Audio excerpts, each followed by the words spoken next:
Thanks for braving the elements on probably the most perfect summer evening we've had all summer. And welcome to this wonderful event here at St. Albans Bay. This is the Lake Champlain Storytelling and Music event.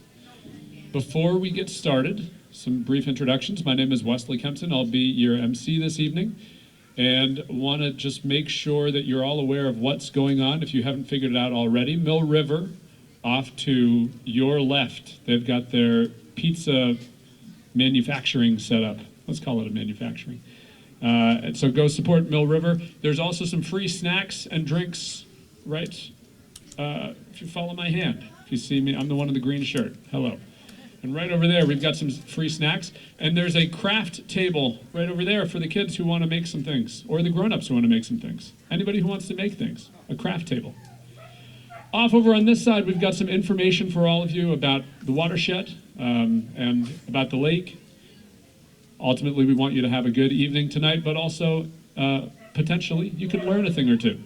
So be sure to visit the different booths and setups that are over there and see how you can make a positive impact on the lake that we all love.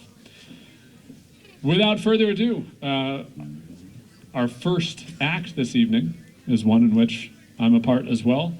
Most of the members of this group here are from Franklin, and if they're not all from there, several of us live there, with the exception of two who join us every summer by way of Denver, Colorado. Please welcome us, Uncle John's Band.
If I knew the way, I would take you home. Da da da da.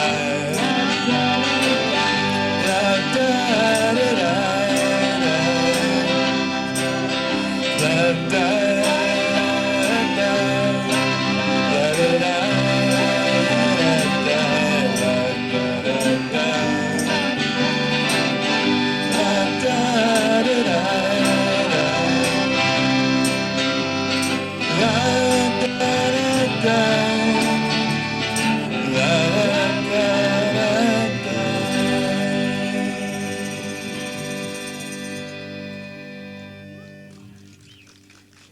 Thank you. Thanks.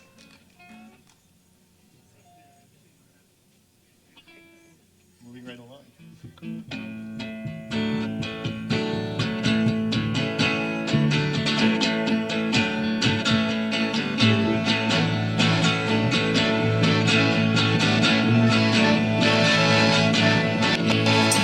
There's up to every mile, water's gonna overflow. Well, the swamp's gonna ride, no boat's gonna row. Well, you can train on down the chimney, you can bust your feet, you can rock this joint. Oh, mama, ain't you gonna miss your best friend now? Gonna have to find you another best friend somehow. Well, high tide rising, mama, don't you make a sound.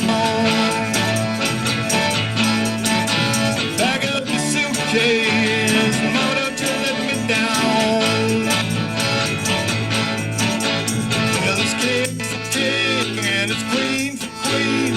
It's gonna be the meanest love that anybody seen. Oh, mama, ain't you gonna miss your best friend now? You're gonna have to find you another best friend somehow.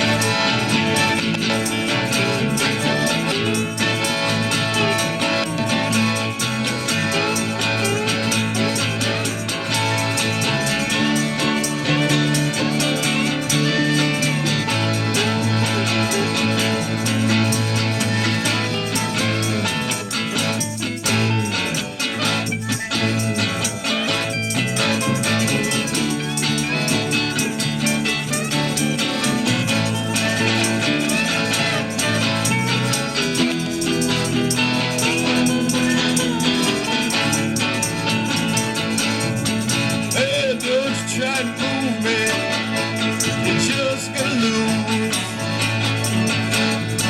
There's a crash on the levee and mama, you've been refused. Well, it's sugar for sugar and it's salt for salt. If you go down in the flood, it's gonna be your fault. Oh, mama, ain't you gonna miss your best friend now?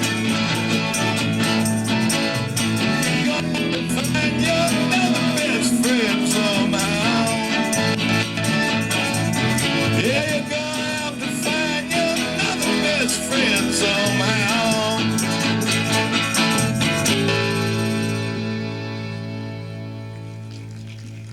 Thank you.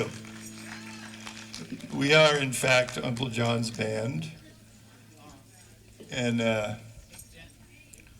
John Cote is our founding uncle.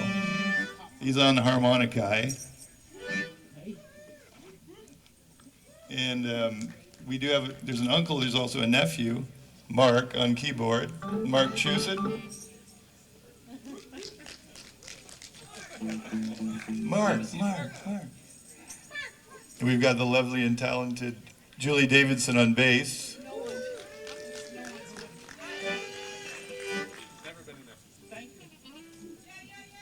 And we've got Jen Raynock on vocals and accordion to Jen.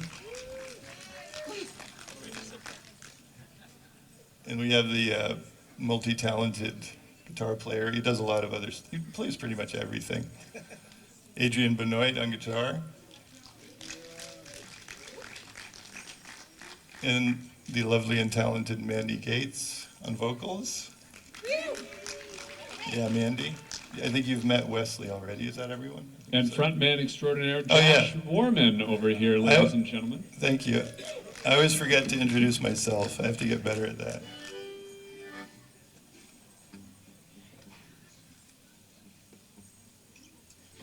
Oh, the water. So that there will be a bit of a theme this evening. The later musical act is going to be doing some water-themed songs, and it turns out that we were inspired to choose some watery music as well, and this one no exception. Was buying you time. Go ahead. 2, 3, 4. Half a mile from the county fair, rain came pouring down. Me and Billy standing there with a silver half a crown. Hands are full of fishing rods and the tackle on our back. We just stood there getting wet with our backs against the fence. Oh, the water, oh, the water, oh, the water. I hope it don't rain all day. And it's stoned me to my soul. Stoned me just like jelly roll, and it stoned me. Yes, it stoned me to my soul. Just like going home, and it stoned me. Then the rain lit up and the sun came out, and we were getting dry. Almost missed the pickup truck, and nearly passed us by. But the driver grinned and we jumped on in, and it dropped us up the road. We looked at the swim and we jumped right in, not to mention fishing poles. Oh, the water, oh, the water, oh, the water. Getting myself from the mountain stream, and it stoned me to my soul. Stoned me just like jelly roll, and it stoned me. Yes, it stoned me to my soul. Just like going home, and it stoned me.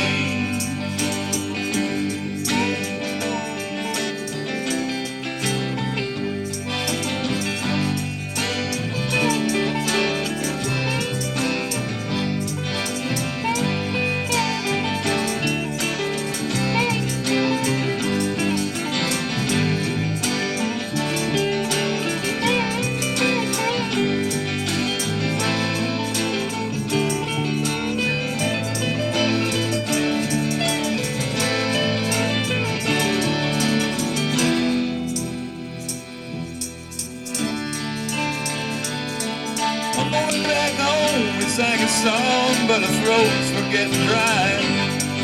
And we saw the man from across the road with the sunshine in his eyes. Well, he lived all alone in his own little home with a great big gallon jar. And bottles too good for me and you, and it said, hey, there you are. Oh, the water, oh, the water, oh, the water. Let it wash all over me. It stoned me into my soul. Stoned just like jelly roll, and it stoned me. Yes, it stoned me into my soul. Stoned just like going home, and it stoned me. Well, it stoned me to my soul. Something just like jelly roll, and it stoned me. Yes, it stoned me to my soul. Something just like going home, and it stoned me.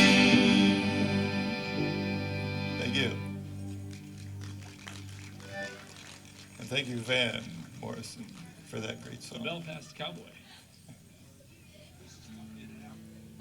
Uh-oh. Thank you. Thank you very much.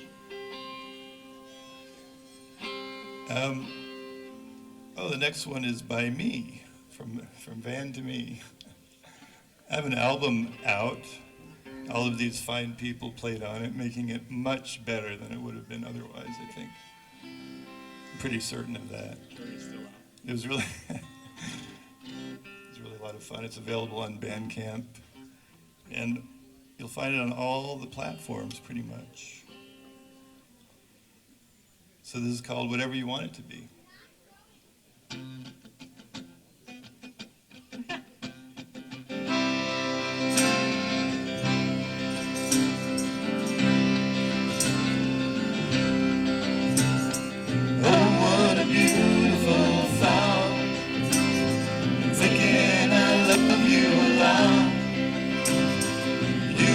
Scared, but I'm not.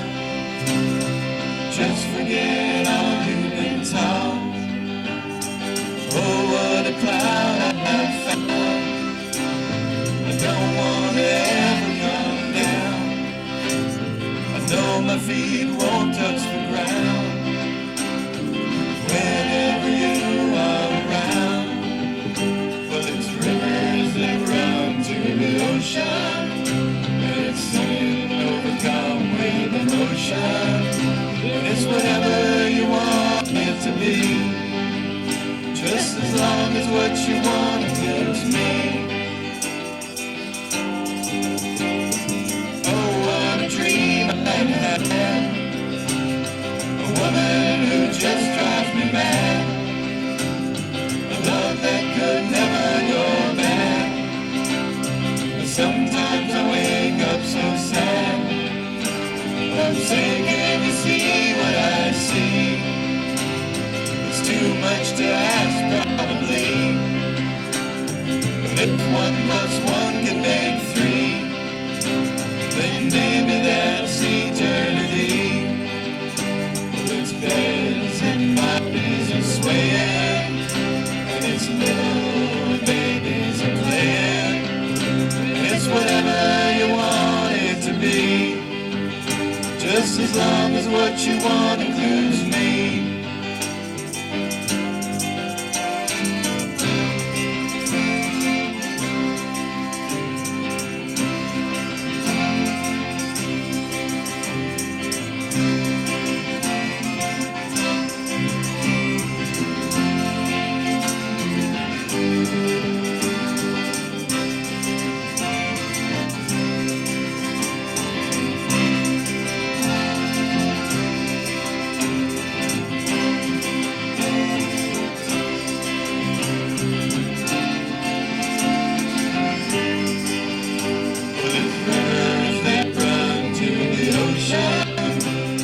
Sometimes a really great notion, and it's whatever you want it to be, just as long as what you want includes me. Yeah, it's whatever you want it to be, just as long as what you want includes me.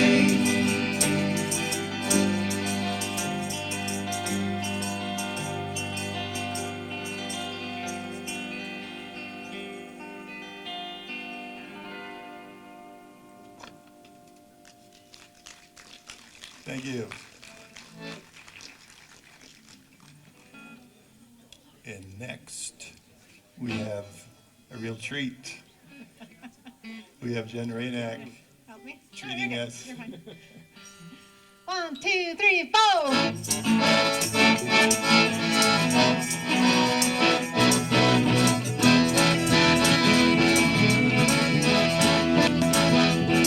Well, they take paradise and put the parking lot. When the big hotel, the boutique and swinging hot spot. On and always seems to go, but you don't know what you got till it's gone. They pay paradise and put up a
to the store. They paved paradise, I put up a party. I said, Lord, it always seems to go that you don't know what you got till it's gone. They paved paradise, I put up a party. Well, they paved paradise, I put up a party. Oh, they paved paradise, I put up a party.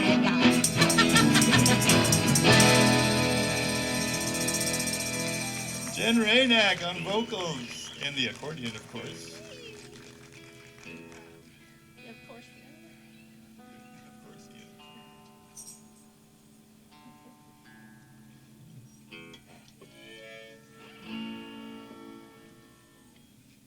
Did you write this next one too? No, unfortunately, but this is a premiere. I don't know if it's a world premiere, but for us it is. Sing it if you know it.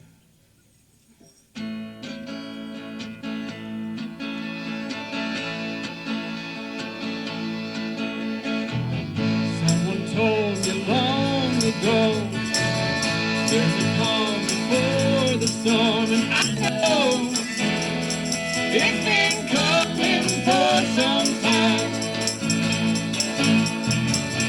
When it's over, so we'll say it'll rain a sunny day, and I know shining down like water.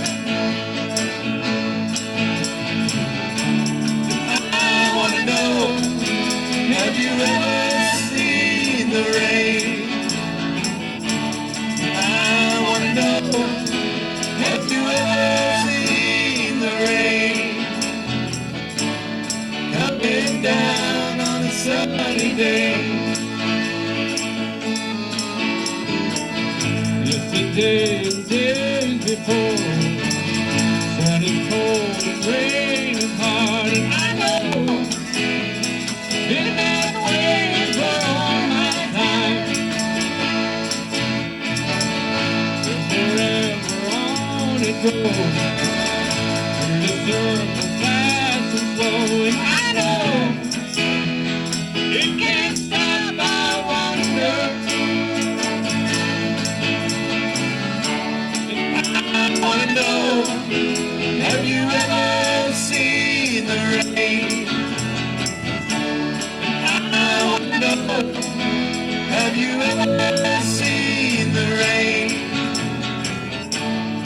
Coming down on a sunny day. I want to know, have you ever seen the rain? I want to know, have you ever seen the rain?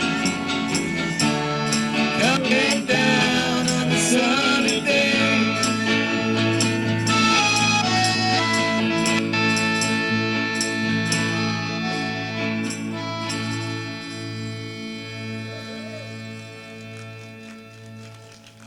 Thank you. We just thought we'd do that song just to try to jinx it. Haven't seen any yet. I think we should be good.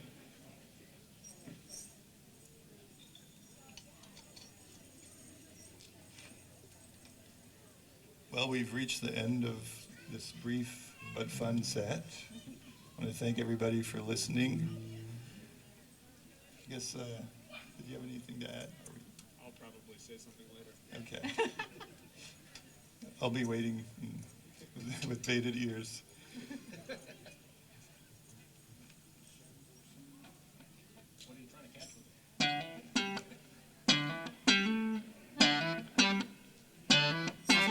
When I get off of this mountain, you know where I want to go. Straight down the Mississippi River to the Gulf of Mexico.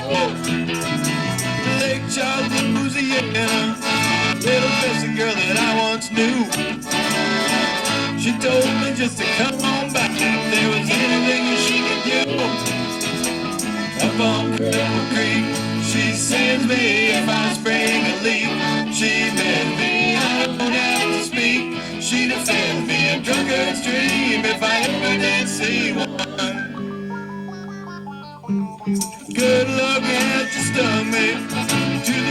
racetrack we did go. I bet on one horse to win, Bessie bet on another show. The odds were in my favor, you know I had them 5-1. That day the wind came around the track, sure enough we had won. Up on Cripple Creek, she sends me if I spring a leak. She tells me I don't have to speak. She defends me a drunkard's dream if I ever did see one. Up all my winnings, gave my little Bessie half. She tore up and threw them in my face just for a laugh. There's one thing in the whole wide world I sure do love to see. It's when that little sweet thing in my mind dips a donut in my tea. Up on Cripple Creek, she says if I spring a leak, she bears me, I don't have to speak. She defends me a drunkard's dream if I ever did see one. Me and my mate were back at the shack. We had Smokey Jones on the box. She said I can't take the way he sings, but I love to hear him talk. Well, that just gave my heart a fall through the bottom of my feet. And I swore if I took another blow, but Bessie can't be beat. Up on Cripple Creek, she sends me if I spring a leak. She makes me, I don't have to speak. She defends me a drunkard's dream if I ever did see one. Oh no, no, no, no.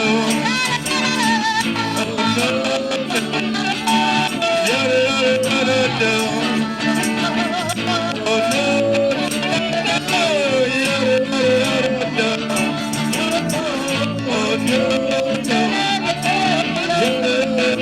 no. Well, there's floods out in California. Up north it's freezing cold. And this living off of the road is getting pretty low. So I guess I'll call up my big mama, tell her I'll be rolling in.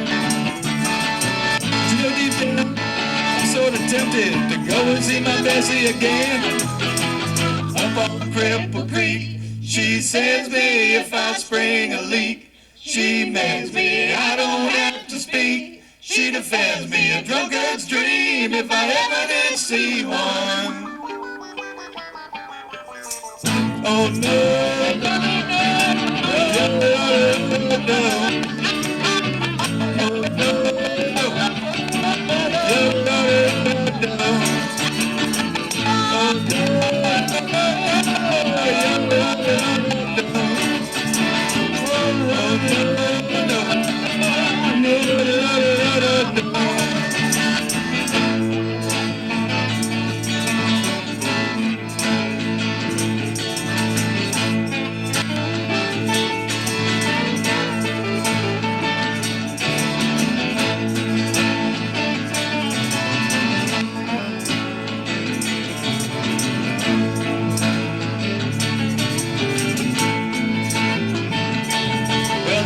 everybody's building the big ships and boats.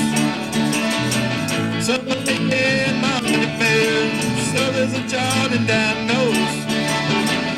Everybody's in despair, every girl and boy. But when the Eskimo gets here, everybody jump for joy. Come on without, come on within.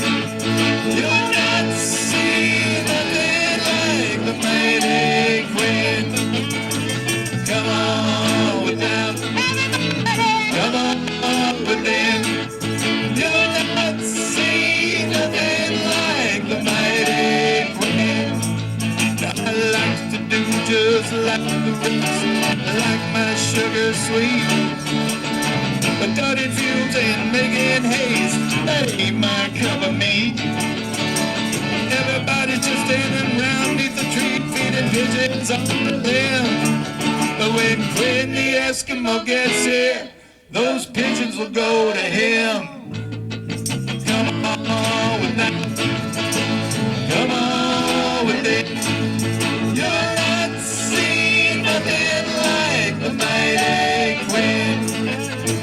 Come on with that. Come on with it. You're not seeing nothing like the mighty Queen.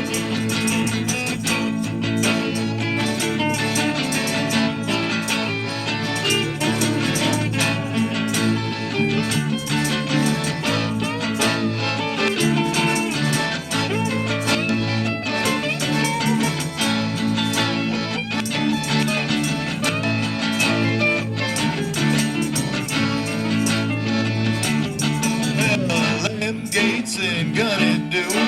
I can recite them all. Just tell me where it hurts you, baby, and I'll tell you who to call. Nobody can get any sleep. It's up on everybody's toes. But when Clint the Eskimo gets here, everybody's gonna doze. Come on without. Come on with it. You're not seeing nothing like the mighty Queen. Come on without. Come on with it. You're not seeing nothing like the mighty.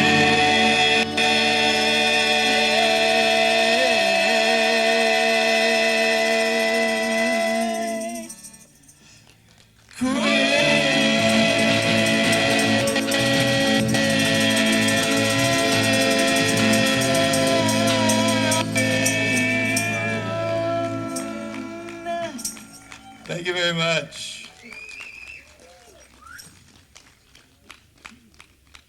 Once again, Uncle John's band. Feels like I should exit.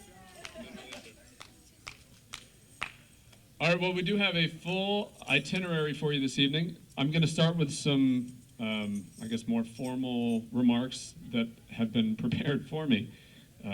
Because if somebody's going to do work for you, you let them. So, starting off, the Franklin County Stormwater Collaborative. This is a joint effort between St. Albans Town, St. Albans City, the Friends of Northern Lake Champlain, and the Northwestern Regional Planning Commission.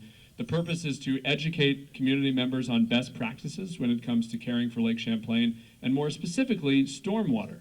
It can be easy for the collaborative to prescribe the best practices that you should do in your daily life, like, for example, picking up after your dog, or raising your lawnmower blade to 3 inches, or installing a rain barrel. But it is equally important to come together as a community on nights like this and learn from each other about what makes the lake special for so many of us that live or work or play in or around it. This storytelling event is the revival of an event that Denise Smith and the St. Albans Museum hosted 5 years ago. So we're very excited to see it come back and to grow in its reflections. And with that, we will bring up our first storyteller, an environmental research scientist, writer, and community relations coordinator for the Missisquoi River Basin Association. It is Corinna King, who is happy to share her story about water quality sampling on a chilly April day.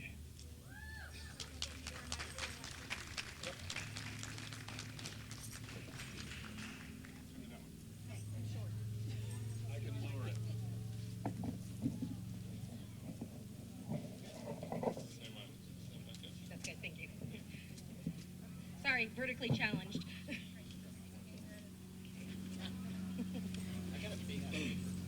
Okay.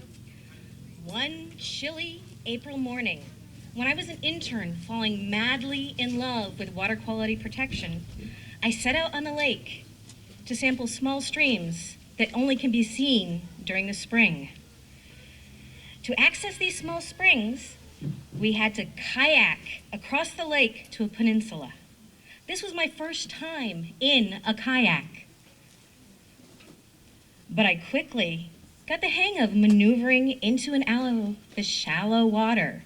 To sample, I was using a scientific equipment called a YSI. This YSI samples for specific conductance, pH, and temperature. And I also collected water samples into containers, testing later at the lab for total suspended solids, total phosphorus, and total nitrogen, which are both nutrients that feed and overfeed algae and aquatic plants. The day was going smoothly, except for the increasing clouds overhead. While I had gotten comfortable maneuvering around in the kayak, I had yet to experience one thing: getting out of the kayak. As it was nearing noon, my sampling partner and I decided to take our lunch on the farthest part of the peninsula, out near the open water. My partner, being an experienced kayaker and extremely athletic, just hopped right out of her kayak in one simple movement and made it look easy. So I was like, I could do this. I was sorely mistaken. Boy, was I wrong. As I attempted to pull my kayak near the rocks, the waves picked up. My kayak was rocking back and forth, back and forth. The end was a slow motion flip, followed by gasping and sputtering as the cold water shocked me and took my breath away. Once I gained my breath back, I climbed hand over hand over the rock face, dragging my kayak up behind me onto the bank, shivering because it was April waters and it was freezing. I was shivering so bad, and I was miles away from my vehicle in any comfort and no heat. Fortunately, I've been trained in water rescue, and I always try to remain prepared. So I had a dry bag with me with an extra change of clothes. But out on that peninsula, there was no place for me to hide and change my clothes. So I yelled to my sampling partner, "Turn around!" And I started stripping down to completely naked. And just as I was putting on my change of clothes, a boat drives by the end of the peninsula. I shudder, roll my eyes, and hope they don't look in my direction. Once I was dry and starting to warm up, I nibbled on my lunch, very embarrassed at the show I just put on. More than my ego was bruised that day. We finished eating, and thankfully, I didn't fall into the water again. Paddling along the peninsula, we continued sampling as the sky kept darkening. The waves became higher, and we decided it was time to head back to shore and safety. We decided the best route was across the lake to the shore, wide open water, and to paddle as fast as we could, because that storm was picking up. So we're paddling, and just before we reach shore, the sky opens up, and we feel the first drops of rain. Fortunately, we were close to shore, and our takeout was on a sandy beach. So my graceful exit of the kayak the second time went much better than the first. But we still got soaking wet again, because that rain was coming down, and as you know with a kayak, you have to unload, put it into the car, and then take your kayak and put it on top of your vehicle and tie it down. Since that day, I've had many sampling trips in kayaks, hiking, helicopters, and all sorts of other vehicles. And yet, I still have issues getting out of a kayak. Thank you very much.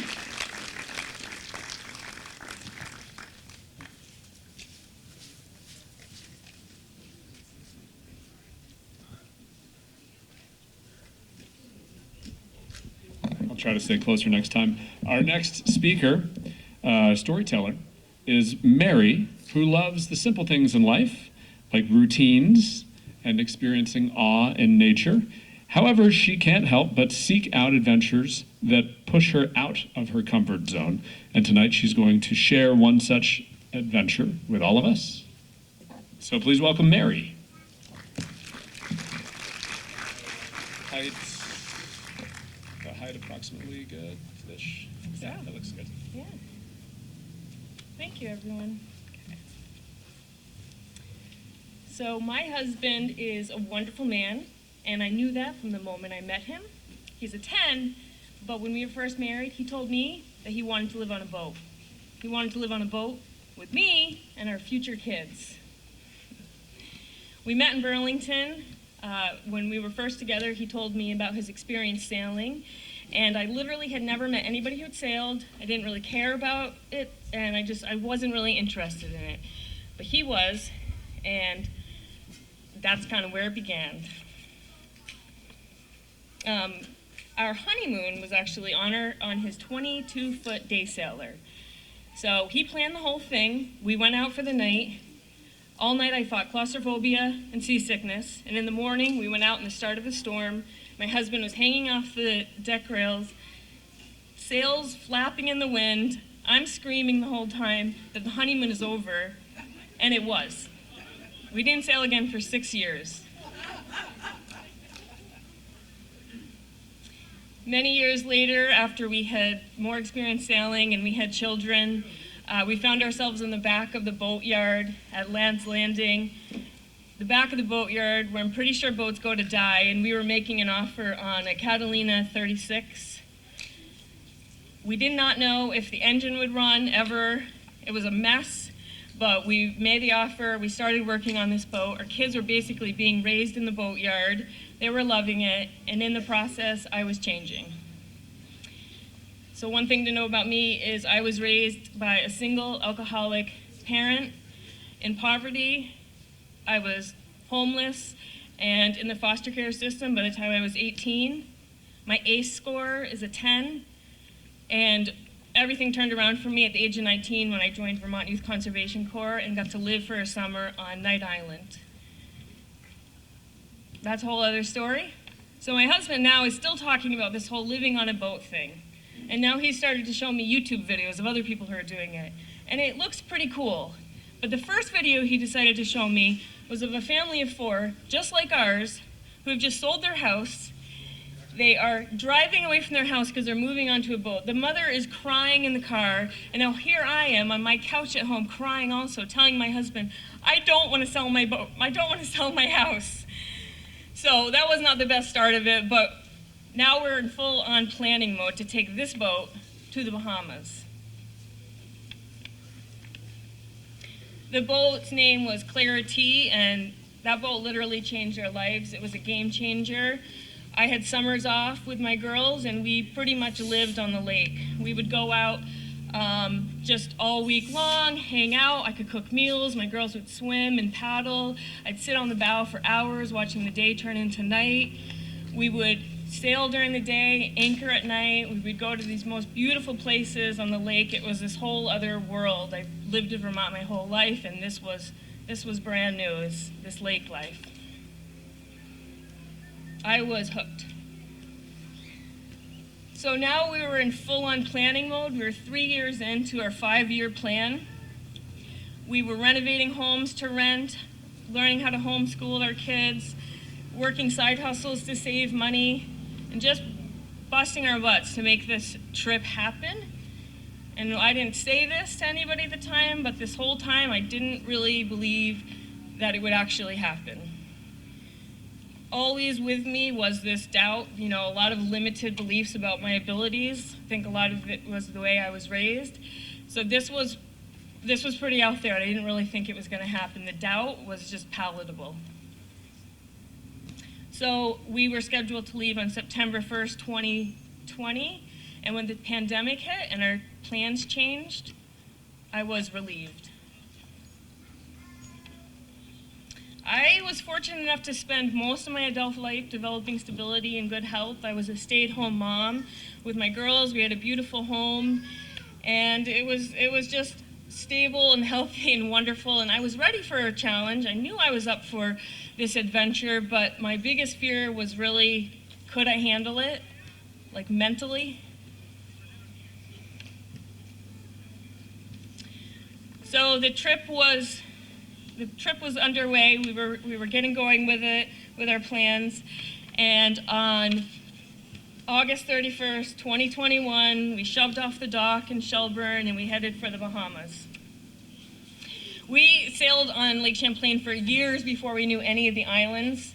Our children would name the islands for us. So there was Birthday Cake Island. Juniper Island was named Bald Daddy Head after their sweet dad's bald head. And so the day that we banged a left at Bald Daddy Head and headed towards the Bahamas was something that we'll remember forever. The entire trip was incredible. I mean, it was everything. It was deeply peaceful and reflective and terrifying. It was fun and exciting and also incredibly boring at times. We loved all of the places that we went. We met people. We had this whole community of other people who were sailing. We loved the lifestyle, and it was incredibly hard. We were gone for about 8 months, and when we were wrapping up our trip and ready to come home, we were in the Bahamas. We had, I'll tell you, I'll just jump back because I forgot this part. So Lake Champlain turns into Lake Champlain Canal. Most people don't know this. It's a narrow river. It brings you to Whitehall, New York, and from Whitehall you get onto a series of 13 locks that bring you into the Hudson River. From the Hudson River, we sailed into Manhattan. We spent a couple weeks in Manhattan, sailed around New Jersey. From there, you connect to the C&D Canal, into the Chesapeake Bay, eventually onto the Intercoastal Waterway, and then we had 5 separate overnight sails to get to the Exumas. And it was incredible. We would take off at night on these overnight sails, no lights except for the moon. We could see the big ocean swells. We arrived in the Bahamas. Our kids had been throwing up all night, but they would throw up and then they would jump up and say, "We're going to the Bahamas." And we got to snorkel as a family in the bluest of waters. But when our trip was wrapping up and our friends were going south, they were continuing with this lifestyle forever, we would tell them about Lake Champlain. We were really excited to go back home because while this trip was really incredible, there's sharks in the Bahamas, and there's alligators in the south, and there's jellyfish in the Chesapeake, and the waters up north are sometimes too polluted to swim in. So we were really craving this comfort, particularly myself, the security and this comfort of this lake. So we would tell them about this lake that's situated between the Adirondack and the Green Mountains, and about the beautiful shoreline and the bike path, and we were going back home to paradise. So it's been a little over a year, and now that I've reflected on this trip, I can say for sure that it's changed me deeply. And I think that my oldest daughter best explains how I feel about this trip and this experience on Lake Champlain and where it's brought us. So we sat them down and we said to the kids, like, "Hey, this trip, has it changed you? Do you feel like a new person?" And our oldest, who is now a teenager, just kind of like shrugs and says, "No, not really." But then she adds a moment later, "Well, I do sort of feel like I can do anything now." Thank you.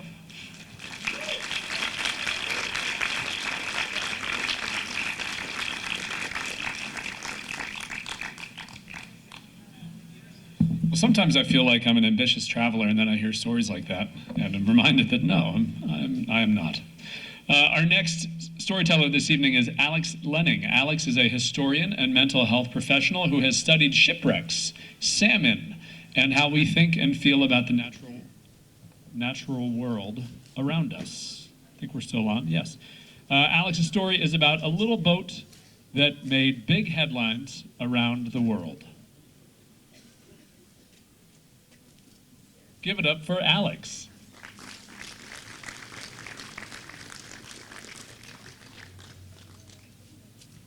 Thanks, everyone. So I'm excited to share this story, and it's going to be a little bit of a trip back in time, 200 years to be exact. One of my favorite things about Lake Champlain is that it itself is a storyteller. This cold, dark, deep freshwater that you see behind you is home to over 300 shipwrecks, which is the largest collection in North America. And one of my favorite ones is a ship that was actually built right behind you here in St. Albans Bay, called the Gleaner of St. Albans. So to jump back to the early 1800s, what was life like here in St. Albans and on the bay? You have to remember that there are competing interests from American, Canadian, and British authorities and consumers. So what one port official might tell you here might change when you get to a different part of the lake. which meant that there was often inconsistency in trade policy being enacted or enforced. The War of 1812 had both a positive and negative effect on the local economy. If you were a smuggler, times were good. Franklin County actually was one of the most prominent smuggling routes in the early 1800s, getting goods from St. Albans to Montreal, often by boat. Back then, communication was slower. News and newspapers traveled in months and weeks instead of days and what we're used to in today's cycle. The weather also had a great impact on how ships worked. So in the summer months and warmer times, ships could operate along the shore and on open water. When the lake would freeze during the winter, goods were often transported by sleigh. If we think about common exports that came from this area, timber, potash, furs, cattle and sheep, tobacco, what was being imported coming in the other way, what we might think of as luxury items for the time, coffee, tea, salt, rum, chocolate, textiles, or European manufactured goods. This is also a transitional period. 1808 is the first time we see steam power on Lake Champlain, so we're starting to move from the age of sail into the age of steam. And in fact, this area here, we call it St. Albans Bay, at one time was actually known as Port Washington. It was a working waterfront that rivaled Burlington in terms of business, shipbuilding, and traffic of people and goods. So 1823, which we heard Mary talk about a little bit, was a really important year, sort of the gathering of the waters as it was known.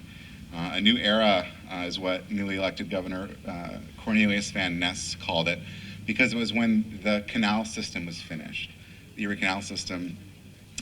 So you could now travel from the northern waters of Lake Champlain all the way to New York City, which seems maybe not too radical or exciting today, but in 1823 this was a big deal, because prior to that you had to move your goods overland for part of the journey. So if you were trying to get something from St. Albans to New York City, you could tack on a whole extra month because of the overland trip between Whitehall and Troy, New York. So what that meant was the Gleaner, the ship I'm going to talk about in a moment, was able to traverse that same route completely on the water in a third of the time for a third of the cost. So it really was revolutionary in opening up Vermont and St. Albans to the larger world.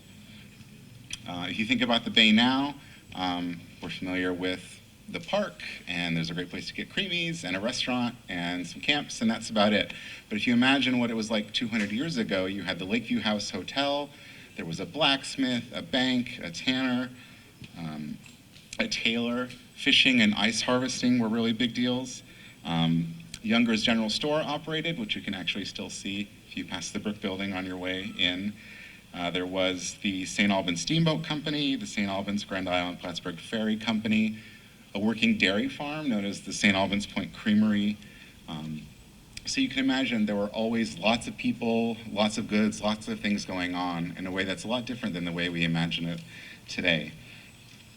So the Gleaner, built right here in St. Albans Bay, 60-ton boat, was revolutionary. It was innovative. It was the very first vessel of its type. Why? Because it could sail with a sail on the open waters of Lake Champlain. When it got to a canal, the sail could drop down and it could be towed through like a barge. Before this type of vessel was invented, you had to have the two ships separately. So this was a real innovation in shipbuilding, and one of the first ones was made right here in St. Albans. It could go from here to New York in 10 to 14 days at the expense of $10 per ton, which I said was about a third less than the traditional price only the year before. Who built the Gleaner? Well, the financiers behind it were some local names you might recognize. Nehemiah Kingman, who was a hatter, Julius Hoyt, and John Kingman, a merchant, all have streets named after them in St. Albans, commissioned this ship to service and supply the grocery store that they actually planned to run here at the bay. The Gleaner was captained by Captain William Burton and left in September of 1823, carrying wheat and potash, returning with a cargo hold full of seafood and fine goods. This trip was a big deal. It was talked about in London and Paris, in New York and Washington. A poet dubbed it the bark of the mountains and wrote a commemorative song about it. Each stop on the trip, imagine places like going from St. Albans to Whitehall, Troy, Albany, Poughkeepsie, into New York City. The boat would stop, the crew would depart, there would be a ceremony, fireworks, bands playing, songs, all kinds of excitement, including the Gleaner crew actually getting to meet the mayor of New York City at City Hall at the conclusion of their voyage. She was a 60-ton cargo vessel, 57 feet long, 13 feet wide, with 10 berths for passengers, drawing 3.5 feet, which was only about 6 inches less than the depth of the canal. But it made it, and the reporters at the time writing about it said, "She sails as fast and bears the changes of weather in the lake and river as well as ordinary sloops, but is also able to pass through a canal." So again, whether it was in song, whether it was in terms of economics and money, whether it was in travel, in trading goods or moving people around, this 1823 Gleaner of St. Albans was a revolutionary boat. Changed not only the village here, changed how we brought Vermont to the world, brought the world to Vermont. And actually, the second Gleaner was built right in Champlain, New York in 1883 as a commemoration. And if you're asking yourself, what happened to the Gleaner, this world-famous ship that made this inaugural voyage from Vermont to New York in a way no one had ever done before? The same thing that happened to most of the other canal boats. At the end of its life, it was stripped for parts and scuttled somewhere in the lake. But it's a great story and a bit of hidden history that I'm happy to share with you tonight. Thanks so much.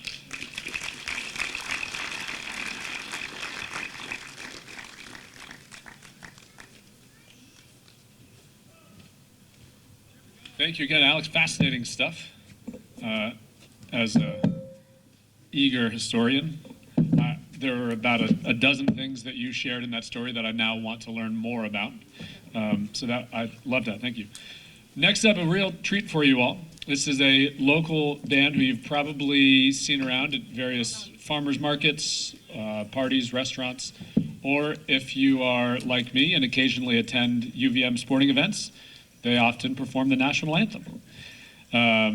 This is the Smokey Newfield Project, and they have this evening performed a set list of their favorite water songs. So give us just a second to shift some things around and get ready technically, but as I said, you are in for a treat. While they do set all this up, once again, I want to remind you that Mill River Brewing, they are selling beer and pizza. They've got pepperoni or cheese flatbreads available, reasonably priced and delicious. And I think there's still some snacks over there, it appears, yes. And it looks like there's still adequate crafts over there as well. Plus we got a whole lake there, so if you're bored, it is no one's fault but your own. You should be just about set. So once again, the Smokey Newfield Project.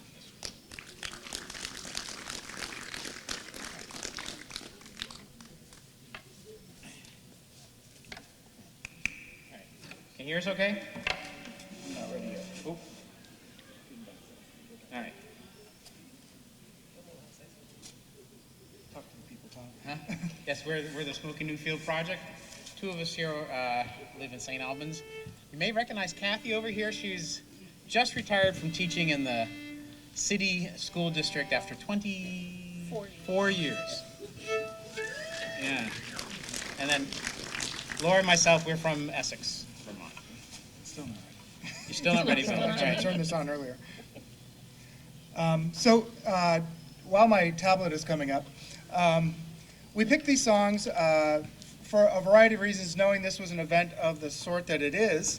The first song we're going to do, not necessarily about water, but it talks about some of the kind of the things going on in our world from 2001 on, and just kind of says we got to deal with all that.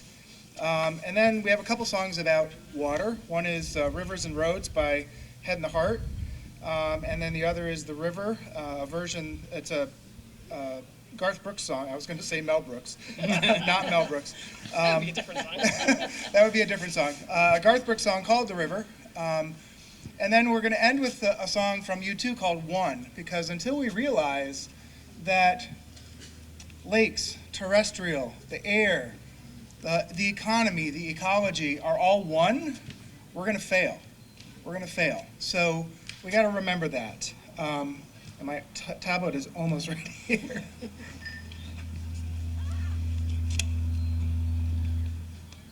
Is that me? No, I don't think so. All right. Friends of Lake Champlain.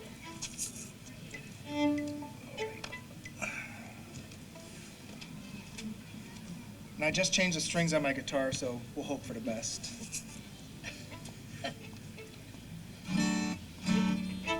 We good? Yep, I think so. Okay. 1, 2, 3.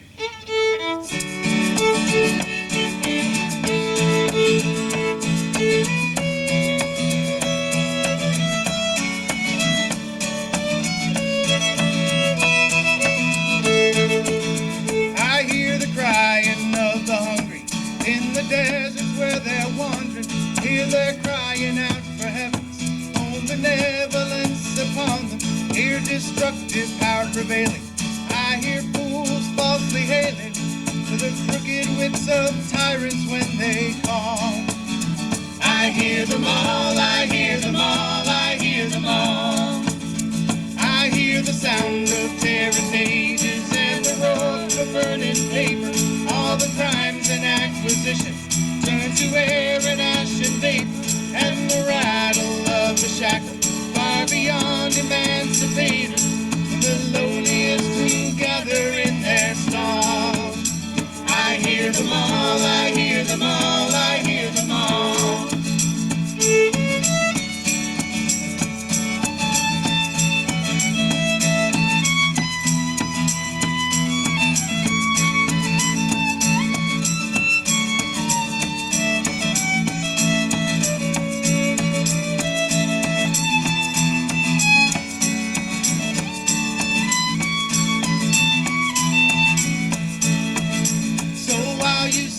Whistle Dixie with your money and your power. I can hear the flowers are growing in the rubble of the towers. I hear leaders quit their lying. I hear babies quit their crying. I hear soldiers quit their dying, one and all. I hear them all, I hear them all, I hear them all.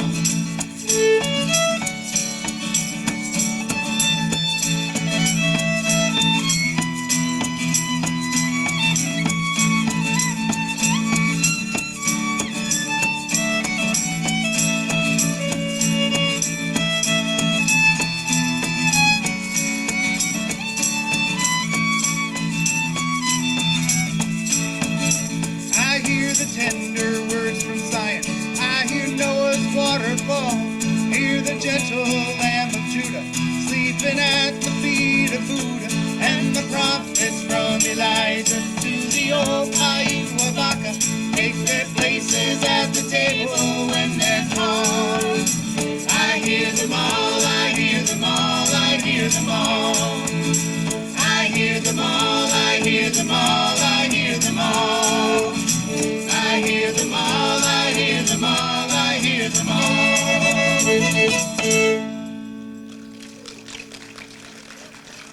Can y'all hear us okay? Is that all right? We're loud enough? Speak. Oh, I'm in the wrong. Oh, still capoed. That's a problem. All right, let's try it again. Ah, there we go.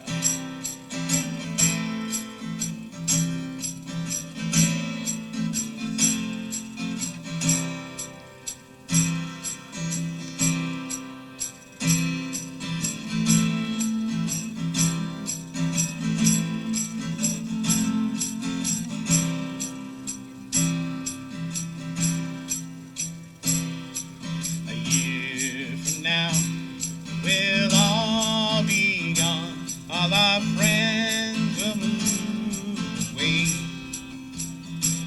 and they're going to better places, but our friends will be gone away.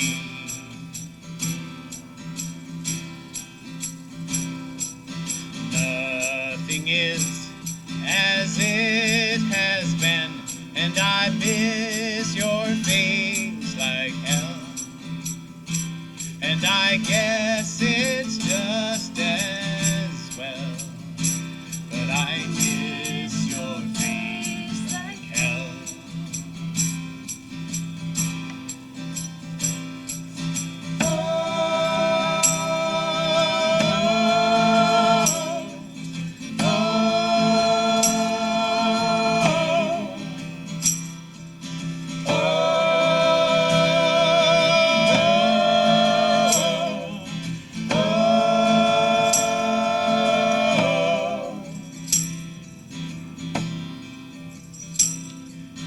Talking about the way things change,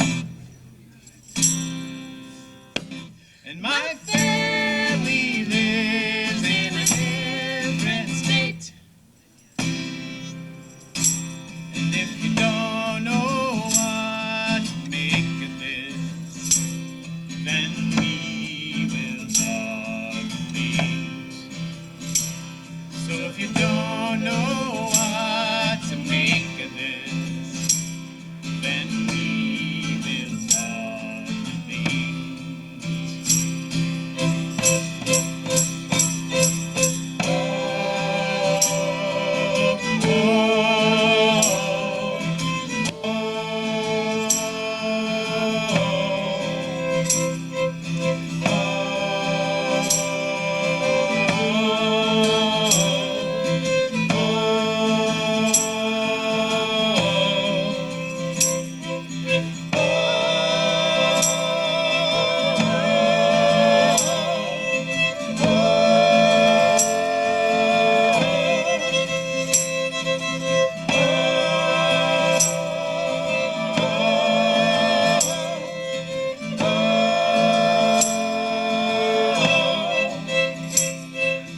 Rivers and roads, rivers and roads, rivers till I reach you.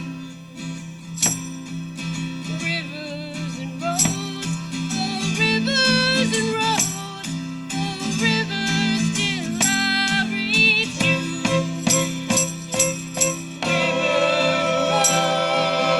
Rivers and roads, rivers till I reach you. Oh, rivers and roads, rivers till I reach you. Oh,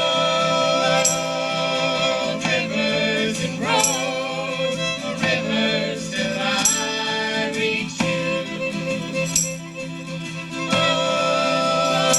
Oh, rivers and roads, rivers till I reach you. Oh, rivers and roads, rivers till I reach you. Oh, rivers and roads, rivers till I reach you. Oh, rivers and roads, rivers till I reach you.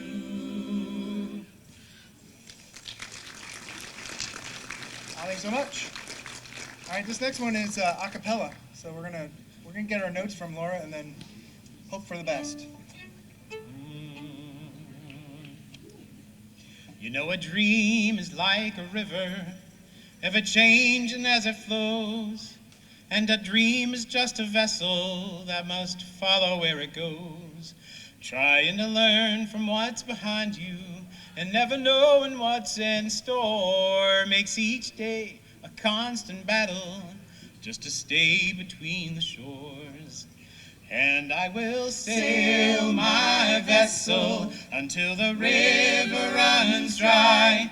Like a bird upon the wind, these waters are my sky. I'll never reach my destination if I never try. So I will sail my vessel until the river runs dry. Too many times we stand aside and let the water slip away, till what we put off until tomorrow has now become today's. So don't you sit upon the shoreline and say you're satisfied. Choose to chance the rapids and dare to dance the tide.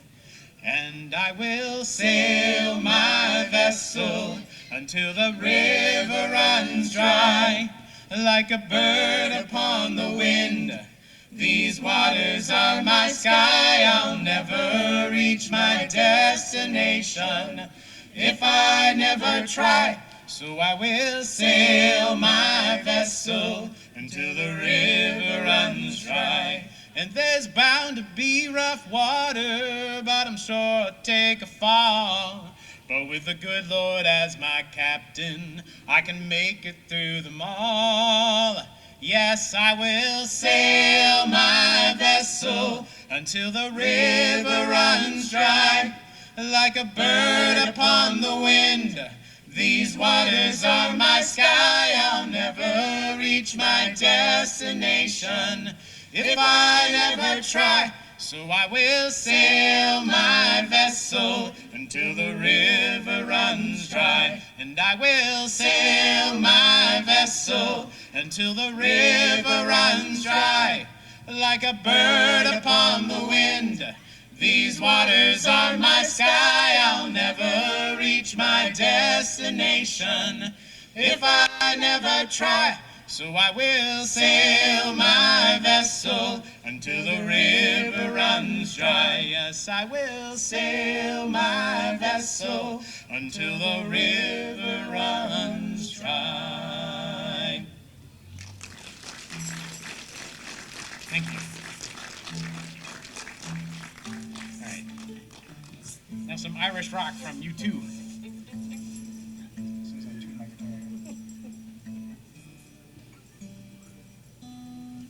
Close enough. I'm told tuning is for babies.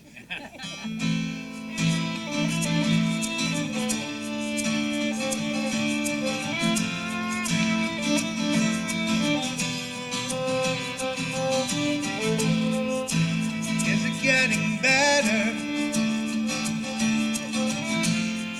Or do you feel the same? Will it make it easier on you now? You got someone to blame. You say, one love, one life, when it's one need in the night. One love, we get to share it. Leaves you, baby, if you don't care for it.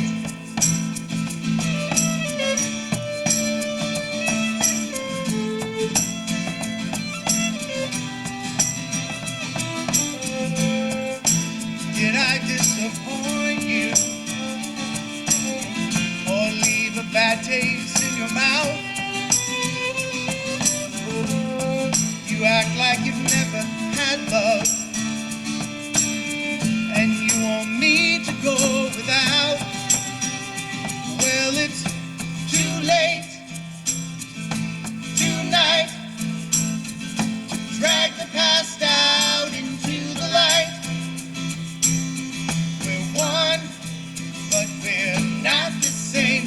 We got to carry each other, carry each other. One.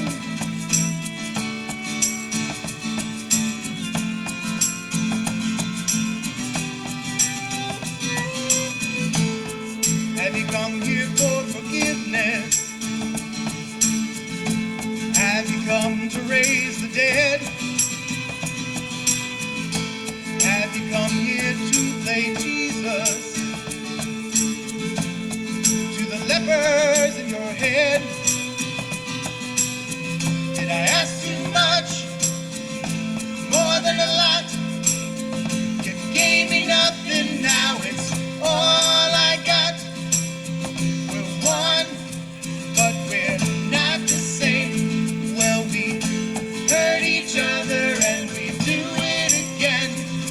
same. Love is a temple, love the higher law. Love is a temple, love the higher law. You ask me to enter, then you make me crawl. I can't be holding on to what you got when all you got is hurt. One love, one blood, one life. You got to do what you should. One life with each other, sisters, brothers. One life, but we're not the same. We get to carry each other, carry each other on.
Thanks so much. On with the storytelling.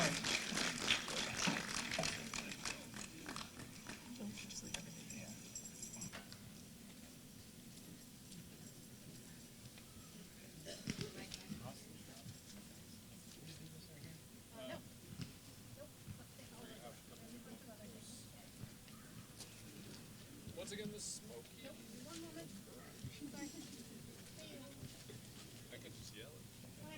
Once again, everybody, the Smokey Newfield Project. Give it up for them.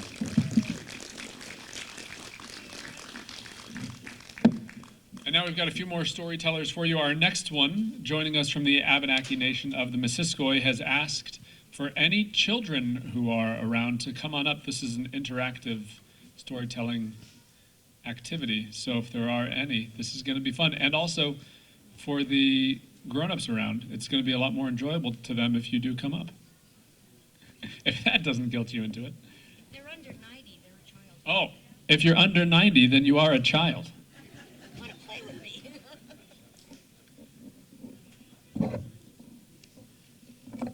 We got a couple. There we go. Good. You can grab me a chair. Yeah. Can I have a chair? Oh, I'll give you a place.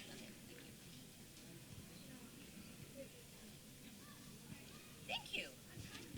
I'm going to need help with this. Gonna lower this.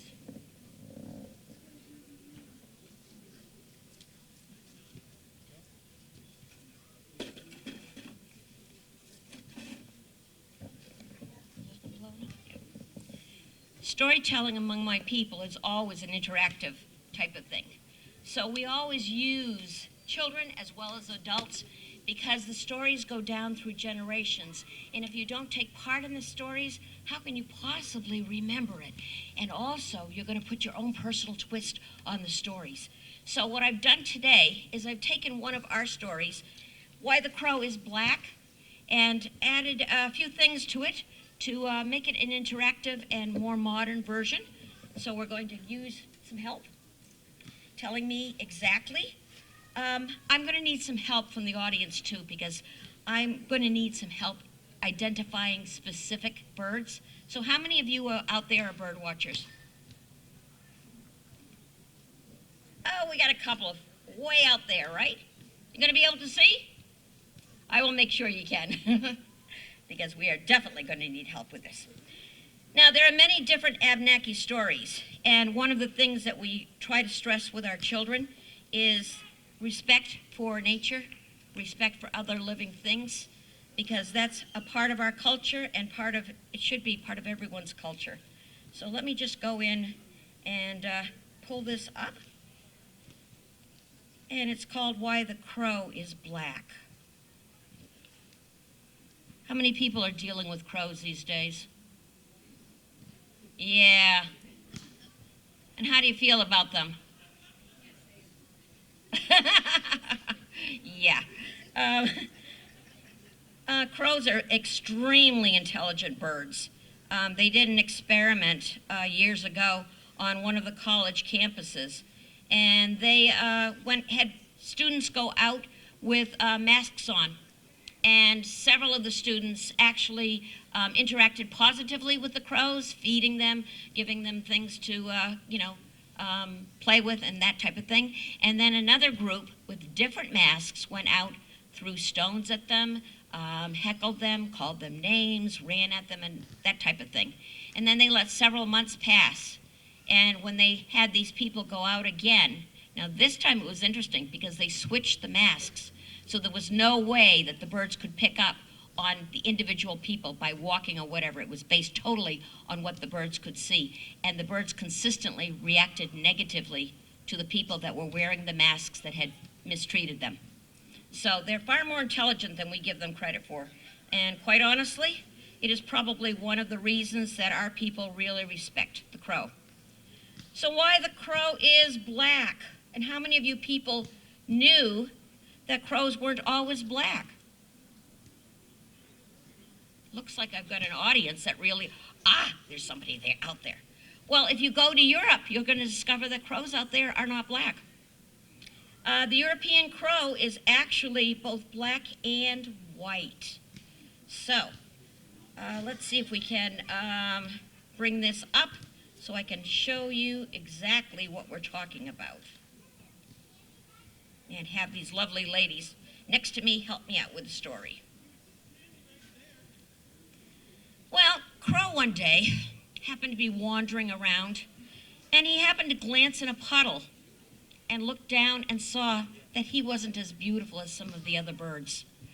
Most of the birds had beautiful plumage, colorful, and all of that, and Crow was very, very unhappy because he was rather, homely, if for lack of a better word.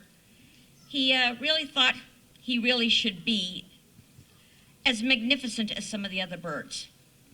And I'm going to have these ladies take a look at Crow. What do you think of him? Not terribly pretty, is he? No, I wouldn't want to, walk around looking like that either if all the other birds are magnificent. Well, Crow decided he really needed to do something. All the other birds had beautiful plumage, so he decided to go out and see if he could talk the other birds into sharing some of that plumage. He wandered around again and again, looking for the birds to join him in this discussion. He figured if he could get some of the other birds to help him out, that maybe, just maybe, they would be able to do something for him. First bird he came across had a crest on its head and was bright blue. Can you imagine what bird that is? Do any of you know of a blue bird in Vermont that has a crest on its head? And what would it be called? Blue jay, absolutely. Well, he talked to Blue Jay, and it was winter. So Blue Jay said, I'm busy trying to gather what few, sumac flowers are left on the trees, and I've got to eat, so I really haven't got time for this discussion. And no, I'm not going to share any of my plumage with you. So the Blue Jay continued doing what he was doing, Blue Jay things, and the weather got a little bit warmer. And Crow kept looking and looking, and suddenly he came across this bird that had a brown back and a bright red breast, was magnificent, and said to the bird, gee, can you loan me some of your feathers? What kind of bird do you think that was? A robin. Yeah, I can see she's saying a robin. Absolutely. So, Robin was busy getting worms and said, I can't be bothered with your problems. That's not a problem that I have. I have this beautiful plumage, and you're just going to have to keep looking elsewhere. So Crow continued, still discouraged, and he came across another bird. This bird had bright yellow fur. At least it looked like fur, because it was very, very fuzzy. And he had black and white bands across his body. He was gold like the sun, which is interesting because his name was, what do you think? Goldfinch, yes. He asked Goldfinch the same thing. Got pretty much the same answer. Goldfinch couldn't be bothered. It was just too hard to, fend for yourself. So Crow kept looking. At this point, he thought maybe the sun would change some of his feathers. He had a black head, kind of a white body, some dark brown and black spots and bars on his wings, but nothing, to really make him stand out in the group. So finally, he kept going and going and going, and sometimes it was south, sometimes it was west, sometimes it was east, and he came across another bird. This bird was also beautiful. He had black body, really shiny black, but he had red and yellow stripes on his wings. What do you think that bird was called?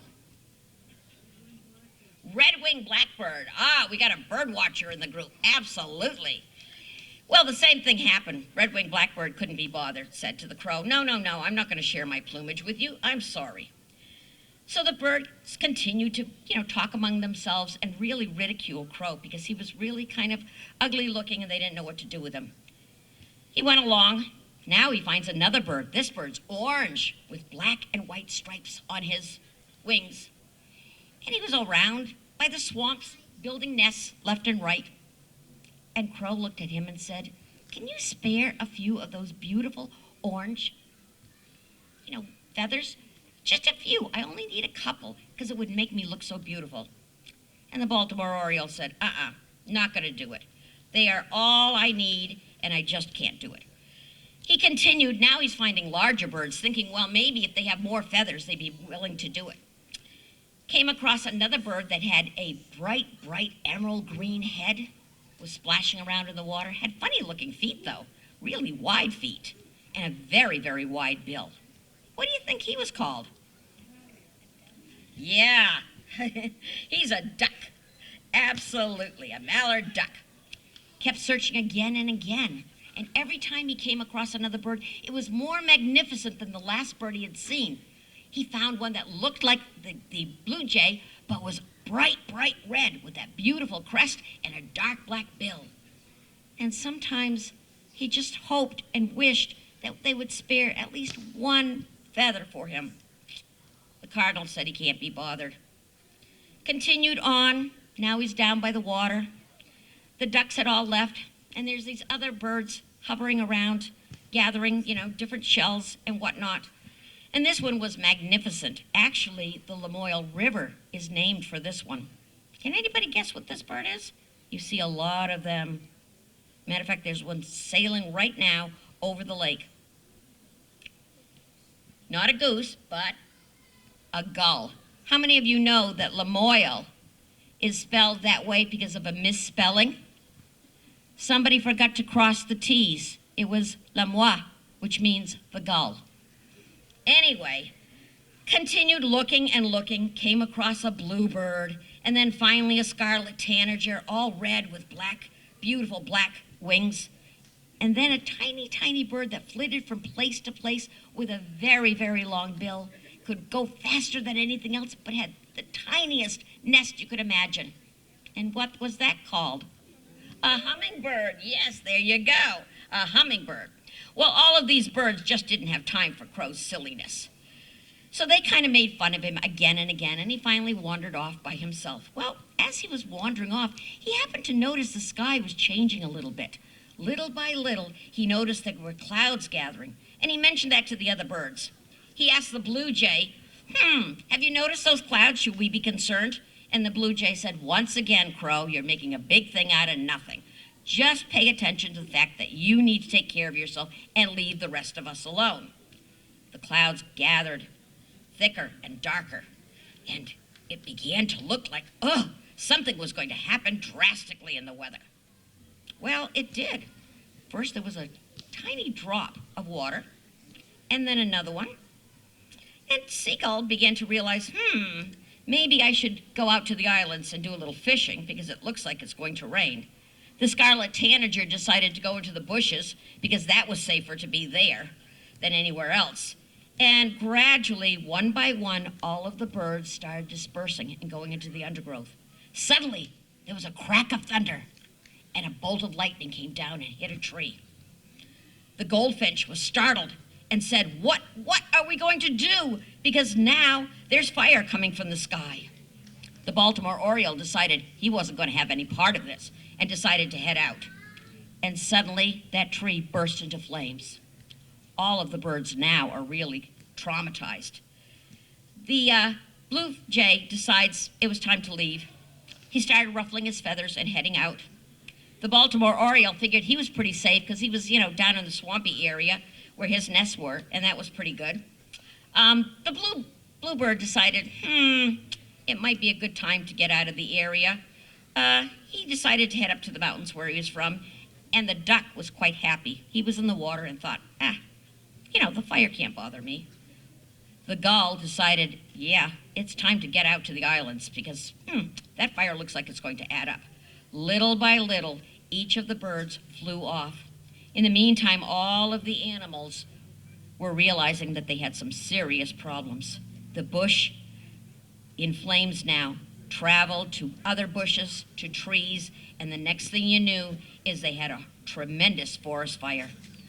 Animals were racing for their lives and catching on fire. Tails, antlers, ears, all of the animals were now engulfed in flames, trapped. And Crow was watching all of this in absolute frustration. What could he do? The mountain was on fire. The hills were on fire. He decided that somebody needed to do something because all the other birds had taken off and left him alone. So he swooped down to the lake, found puddles in the water, near the water, and decided, I can't do much, but I can get wet, and maybe, just maybe, I can take that and sprinkle it over the underbrush.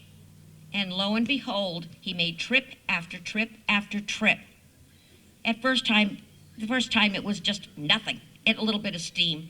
But gradually, by shaking his wings and getting them filled with water, and then flying over the fire, he discovered that he could make a difference. And the next thing you know is the fire was completely out. But when he finally rested and he was exhausted, he looked down at his plumage, and all the gray and brown and white was now completely covered with this very, very black, dark soot. Or at least he thought it was soot. Well, the Great Spirit was watching all of this and decided that Crow needed to be rewarded for his rescue. And Crow was turned into the most magnificent black bird you have ever seen, to the point where his feathers shone with their glory. The blackness was the evidence of the soot that was earned by putting out the fire. And that's why today, if you look very carefully at a crow's breast, you're going to see little tiny flecks of gray, which is part of the soot from that fire. And that is why the crow is black. Thank you, ladies.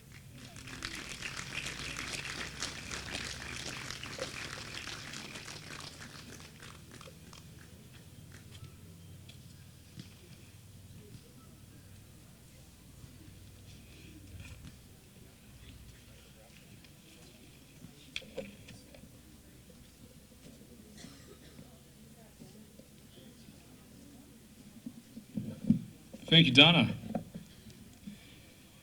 Next up, we have Becky, who has come to us today from Burlington, where she lives with her husband and daughter. Becky has spent her career in nonprofit works, writing, communications, and storytelling. So please give it up for Becky.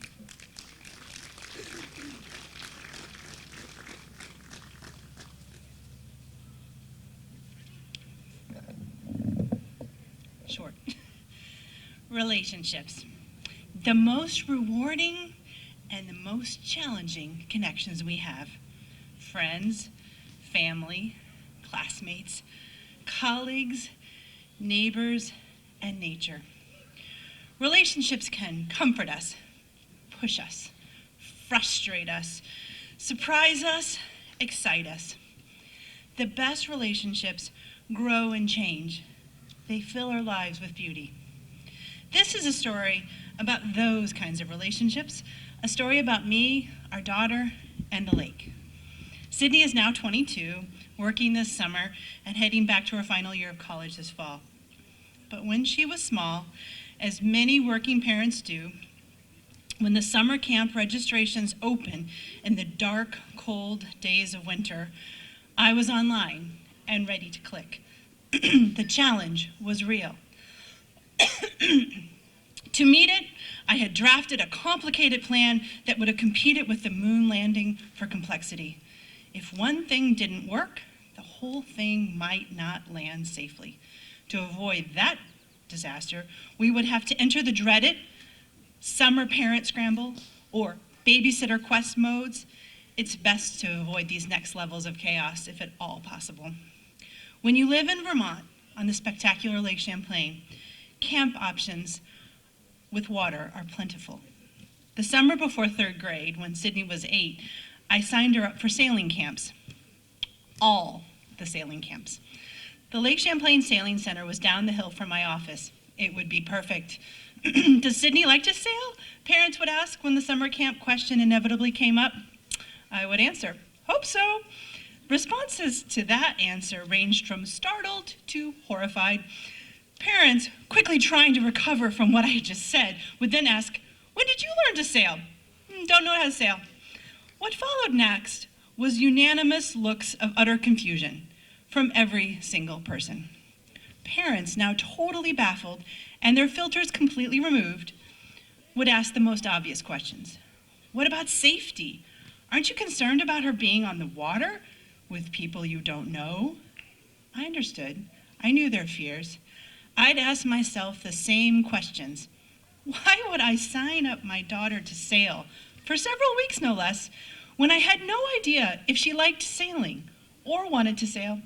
On top of the sheer terror of surrendering the illusion of control that I could protect her always from all harm.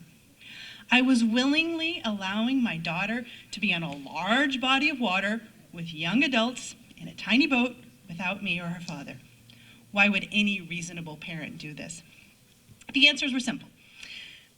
The camp puzzle was a Rubik's Cube, and I never actually solved the Rubik's Cube, unless you count me moving the stickers to make it look like I had. But this plan had to work. 2, the camp's location. It was close. I could see her from my office window. Drop off and pick up would be a dream. I could walk there. And most important, I wanted Sydney to connect with the lake, to enjoy it, to learn how to sail, to do something I only dreamed of doing growing up in the Midwest, in a boring suburban neighborhood attached to an endless string of subdivisions with similar names, West Glen Woods, West Glen Village, and even more redundant houses. There was no lake, not anywhere nearby. We had to drive for hours for the kind of fun she could have right here in Burlington where we lived. And yes, I was absolutely afraid. A friend once shared this advice. This I value, this I live. That's become a useful parent decision-making tool for me. It helps me lean into discomfort, take risks without being risky. This I value, this I live helps me listen to my inner voice when there are so many judgmental external ones questioning my every decision. Not all parental advice is as helpful as my friend's words of wisdom. In parenting, I have found children learn far more from what we model, our behavior over our words. I wanted to show I valued facing my fears because I didn't want my fears to limit our choices. I wanted our world to be bigger, better, more interesting, new and amazing, like this incredible lake. I also wanted to show I valued the lake, to model the lake being a part of our lives in every action I could. We never wanted Sydney to take for granted the gift of being raised with Lake Champlain right here in her backyard. I wanted to teach her to be safe on the lake, to understand the importance of respect for water, to know that paying attention and adjusting her sails is how we navigate life. I wanted to practice letting go, trusting she would be safe, happy, okay. That's the job of parenting, after all, preparing her not to need us, making sure she has the skills and the confidence to try new things, scary things, wonderful things, to embrace opportunity. This brings us to day 1 of the Summer of Sailing Camps. We asked her what she did that day. Swimming test, check. Turtling, check. Wait, what? What is turtling? We flip the boat so we know what to do when that happens. Sailboats flip. That's a thing? It was a thing. And there came a moment on a much later camp day when Sydney, by then 11, was in a boat that flipped.